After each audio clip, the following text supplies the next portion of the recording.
I'm Meredith Porterfield, and I'm Program Manager for Columbus Area Labor Management Committee, and I'll be doing the second part of our presentation on meeting minutes. The first thing you're going to have to decide as a group is who is going to be the recorder for your minutes. You may be lucky enough to have a volunteer, or maybe more than one volunteer. If that's the case, if you do have more than one volunteer, they could alternate taking the minutes between meetings.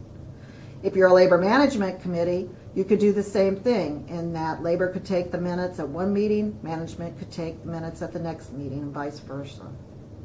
The other thing that might happen too is you might be lucky enough to have somebody from outside of the team act as your recorder, and they would just be dedicated to act as the recorder. They wouldn't be part of your team, just the recording part.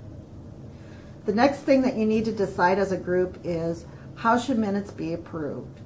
Everyone who attended the meeting should be in the approval process, and you may need to have a specific way of approving those minutes. It may be that you want to do it through consensus. It may be you want to do it through majority rule. It may be that you want to have a quorum, but you're going to have to decide how you want to approve your minutes.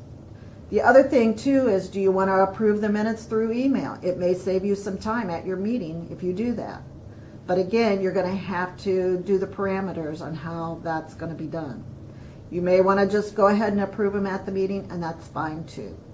It's your decision. Another thing you're going to have to consider as a group is how the minutes are going to be distributed.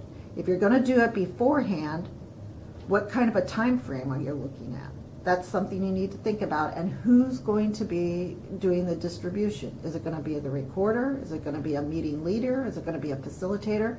Again, something that the group will need to consider.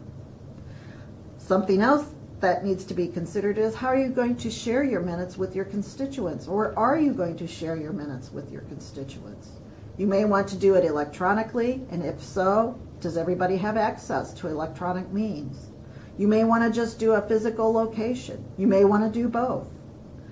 You also could do a summary of the minutes, and it would just be just that, a summary of the minutes. But again, you're going to have some sort of approval as far as what's going to go in that summary.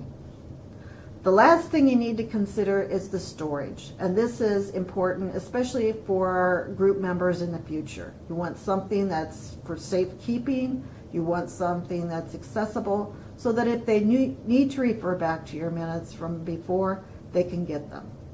So that's it for our presentation on meeting minutes. Thanks for watching.